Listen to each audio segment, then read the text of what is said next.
Hey, Honors Chem students, good morning. It's Mr. Lambert. Let's get right down to it. This screencast deals with covalent compounds. This is the last section in Chapter 6. We've done ionic compounds, naming and writing formulas. We have covered polyatomic ions, which are still ionic, um, involved in ionic compounds. This section is about covalent compounds. Basically, in a covalent compound, you're going to be dealing with non-metals only. So, for example, let me move you. For example, when you see something like MgBr2, your clue that this is ionic and not covalent is that the first element is, in fact, a metal. 2 plus, 2 1 minuses, and you've got yourself a balanced stable compound.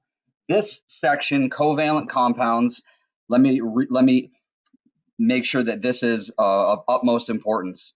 No charge involved. Do not use your periodic table of ions. No transfer of electrons.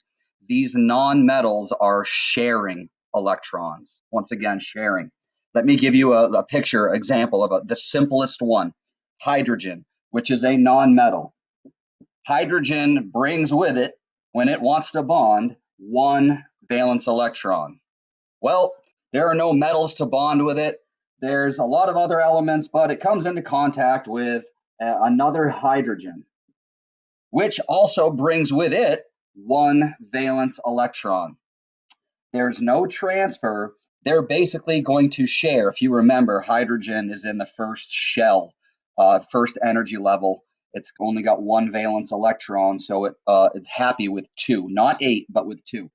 So what happens is each hydrogen atom shares this pair of electrons. Forgive the sloppiness here, I'm trying to be quick.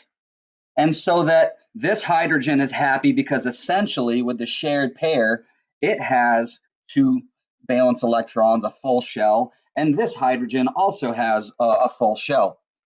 Let me show you a more complex example with an everyday chemical, water. The central atom, sorry about that, the central atom is going to be oxygen. It's going to bring with it 6 valence electrons. 1, 2, I'm going to just trust me the way I'm doing this. 3, 4, 5, and 6. Now, previously we talked about how oxygen wants to gain 2 electrons. That's not going to happen here because it's not going to grab any electrons from any metals. There are no metals to bond with it. Hydrogens are coming in though, and those are non-metals. So check this out. Here comes a hydrogen bringing with it 1 valence electron. I'm going to draw it close. Hydrogen's going to bring with it 1 valence electron. Over here, another hydrogen comes in bringing with it 1 valence electron. Now let me draw the full shells here so you can see we're making water. We're making H2O, which is a covalent compound, shared electrons. This hydrogen has 1, 2 in its outer shell. It's good to go. This hydrogen has, with the shared electrons, that's supposed to be right there. 1, 2, it's good to go. Check out this oxygen in the center though. 1, 2, 3, 4, 5, 6, 7, 8. If I draw the oxygen's outer shell, it's good to go. This is water covalent compound. I'm going to pause the video right now because I'm going to show you how to name these compounds because they have a totally different naming system, and I'm going to have the prefixes up on the board when I unpause. Okay, back with you. I've written down the Greek, not Latin, but Greek prefixes from 1 to 10 that are used when naming covalent compounds or covalent molecules. If you remember when we talked about ionic compounds, the first element always keeps its name. The second element always gets an IDE ending. Well, the IDE ending is still in play here, but we're going to use Greek prefixes when there is more than one of a particular element, when the subscript is 2 or higher. So you don't have to, I guess I can say them. 1 is mono, like carbon monoxide. I'll draw that molecule for you. 2 is di, 3 is tri, 4 is tetra. Think of the game Tetris, where you have a bunch of little blocks and they're all made from 4 smaller blocks. 4 is tetra. Penta, hexa, hepta, octa, nona, and deca, like decade. So those are your prefixes. Let me pause it one more time, and I'm going to throw on a couple molecules and show you how to name these covalent compounds. Okay, I wanted to reiterate that those Greek prefixes are in your textbook on page 184.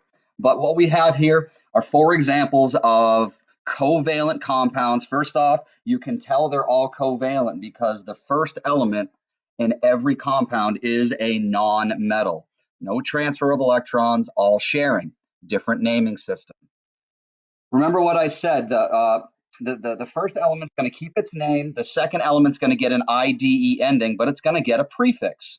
So this is very, very important that we can tell the difference between these 2 molecules. This one is deadly poison.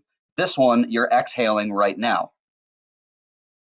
Carbon, 1 carbon, 1 oxygen. What we're going to do is we're going to call this carbon. This never gets a prefix if it's only 1. You can refer back to this video. If there's only 1 of the first element, no prefix. Carbon, and this second element always gets a prefix.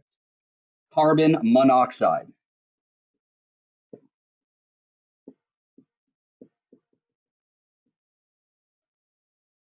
1 carbon, 2 oxygens this time. Carbon dioxide. Notice the mono was up here for 1 oxygen. Here is going to be carbon dioxide. I have one here where the first element has more than one atom in it. The subscript, of course, is 2. So instead of calling this nitrogen, believe it or not, with covalent compounds, if there's more than 1 of the first element, it's going to get the Greek prefix. We are actually going to call this dinitrogen pentaoxide. Dinitrogen, and I did say pentaoxide, but we can squish that together, and I'm not too worried about that right now with spelling and all that stuff, but you should know that this is di, this is penta. It's actually written as dinitrogen. Hopefully you can still see that. Dinitrogen pentoxide. Another one here. This is the element iodine. It's a non-metal. Boom, right away you know it's covalent. So you got to be thinking prefixes. This is no subscript, so we're just going to call it iodine. This is fluorine. It gets the IDE ending, but we're going to have the Greek prefix for 7, which is hepta. This is going to be called iodine heptafluoride.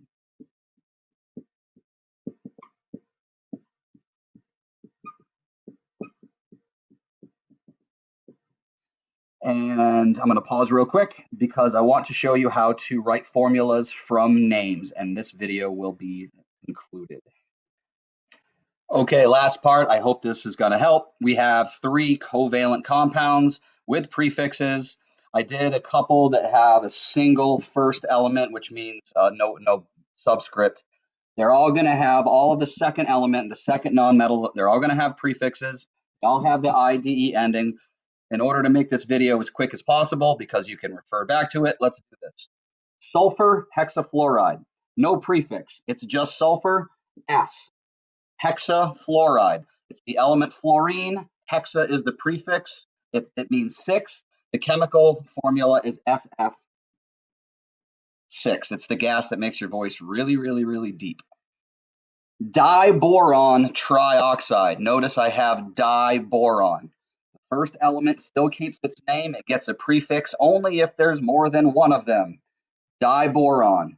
B2 trioxide. That should be pretty easy. O3. B2O3. Last but not least, carbon tetrachloride. I used it in college when we used to kill insects, and now we don't do that anymore because some of them are endangered. But in order to pin insects in an entomology class that I took, we used carbon tetrachloride. Anyway, chemical formula, CCl4. And I hope that helps. Please email me if you have any questions, and there will be a poggle to follow.